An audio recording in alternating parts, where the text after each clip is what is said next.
You, John Fitzgerald Kennedy, do solemnly swear. I, John Fitzgerald Kennedy, do solemnly swear. That you will faithfully execute the office of President of the United States. That I will faithfully execute the office of President of the United States. And will, to the best of your ability. And will, to the best of my ability. Preserve, protect, and defend the Constitution of the United States. Preserve, protect, and defend the Constitution of the United States. So help you God. So help me God.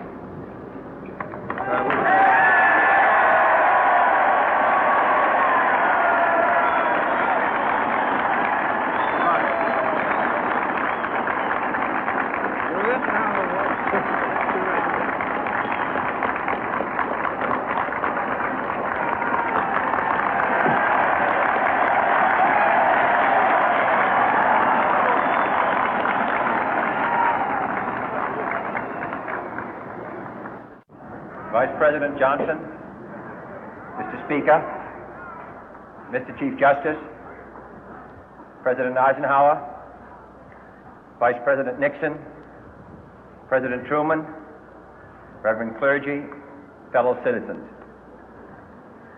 We observe today not a victory of party, but a celebration of freedom, symbolizing an end as well as a beginning, signifying renewal as well as change.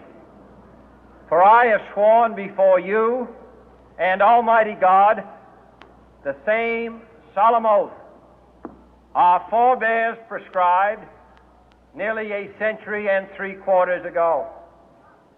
The world is very different now, for man holds in his mortal hands the power to abolish all forms of human poverty and all forms of human life. And yet the same revolutionary beliefs for which our forebears fought are still at issue around the globe. The belief that the rights of man come not from the generosity of the state, but from the hand of God. We dare not forget today that we are the heirs of that first revolution. Let the word go forth from this time and place to friend and foe alike that the torch has been passed to a new generation of Americans born in this century, tempered by war, disciplined by a hard and bitter peace, proud of our ancient heritage, and unwilling to witness or permit the slow undoing of those human rights to which this nation has always been committed and to which we are committed today at home and around the world.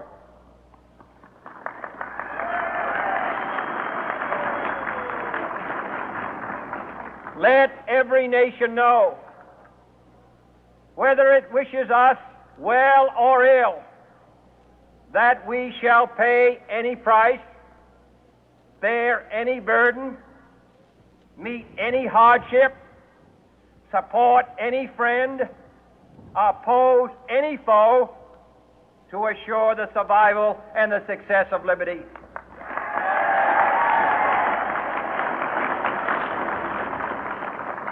This much we pledge and more.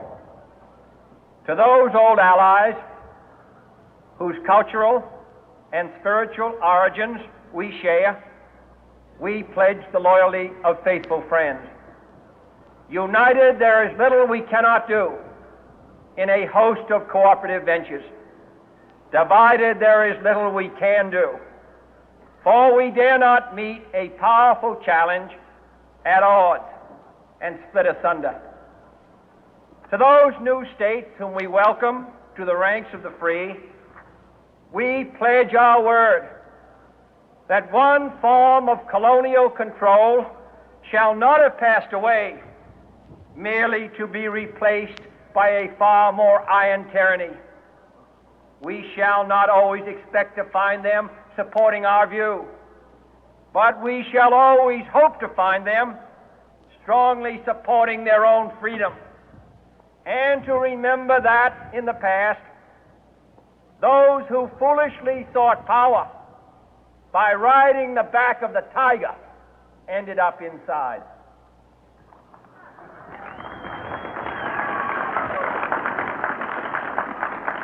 To those people in the huts and villages of half the globe struggling to break the bonds of mass misery, we pledge our best efforts to help them help themselves for whatever period is required, not because the communists may be doing it, not because we seek their votes, but because it is right.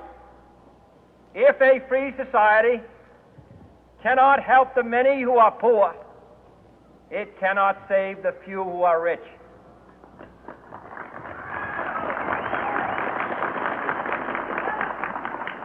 To our sister republics south of our border, we offer a special pledge to convert our good words into good deeds, in a new alliance for progress, to assist free men and free governments in casting off the chains of poverty. But this peaceful revolution of hope cannot become the prey of hostile powers.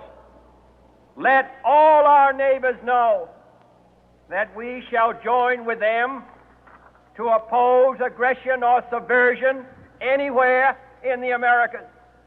And let every other power know that this hemisphere intends to remain the master of its own house.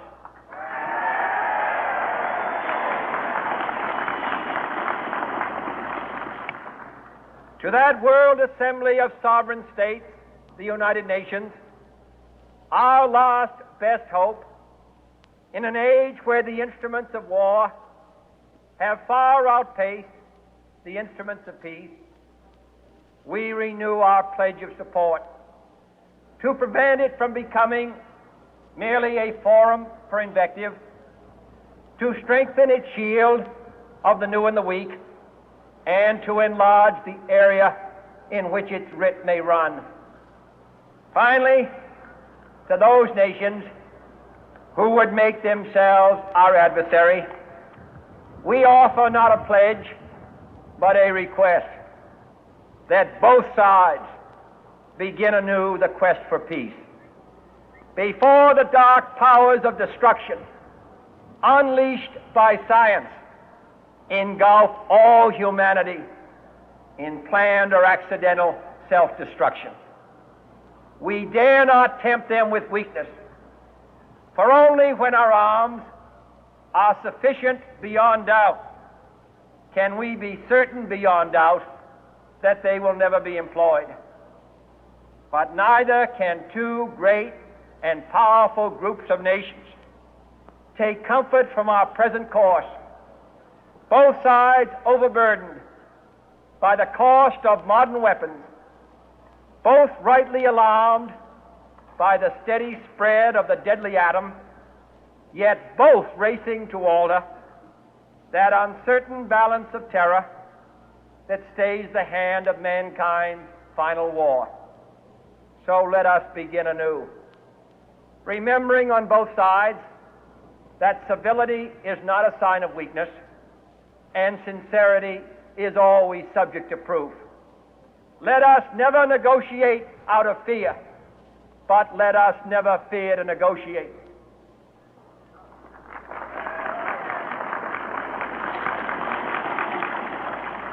Let both sides explore what problems unite us, instead of belaboring those problems which divide us.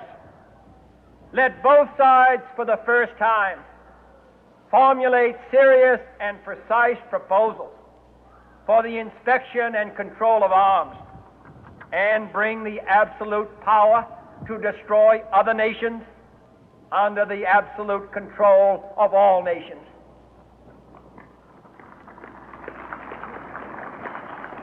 Let both sides seek to invoke the wonders of science instead of its terrors. Together, let us explore the stars, conquer the deserts, eradicate disease, tap the ocean depth, and encourage the arts and commerce. Let both sides unite to heed in all corners of the earth the command of Isaiah to undo the heavy burden and let the oppressed go free. And if a beachhead of cooperation may push back the jungle of suspicion, let both sides join in creating a new endeavor, not a new balance of power, but a new world of law, where the strong are just and the weak secure and the peace preserved.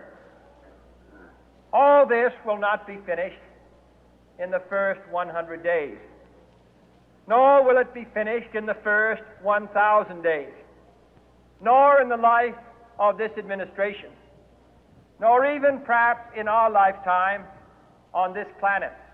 But let us begin.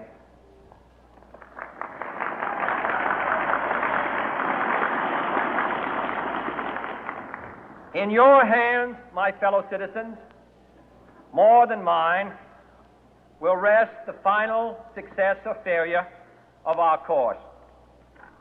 Since this country was founded, each generation of Americans has been summoned to give testimony to its national loyalty. The graves of young Americans who answered the call to service surround the globe. Now the trumpet summons us again, not as a call to bear arms, though arms we need, not as a call to battle, though in battle we are, but a call to bear the burden of a long twilight struggle, year in and year out, rejoicing in hope, patient in tribulation, a struggle against the common enemies of man, tyranny, poverty, disease, and war itself. Can we forge against these enemies a grand and global alliance,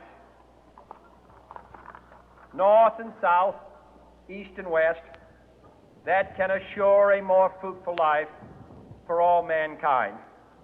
Will you join in that historic effort?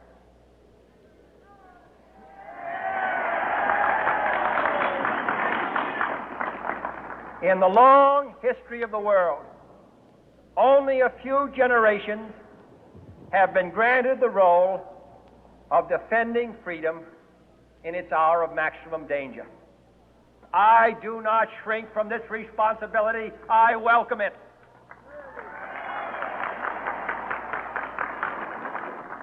I do not believe that any of us would exchange places with any other people or any other generation. The energy, the faith, the devotion which we bring to this endeavor will light our country and all who serve it. And the glow from that fire can truly light the world. And so, my fellow Americans, ask not what your country can do for you, ask what you can do for your country.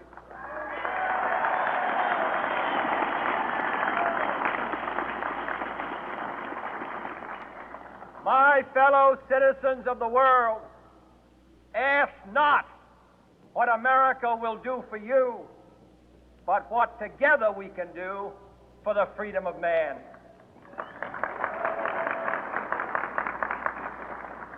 Finally, whether you are citizens of America or citizens of the world, ask of us here the same high standards of strength and sacrifice which we ask of you.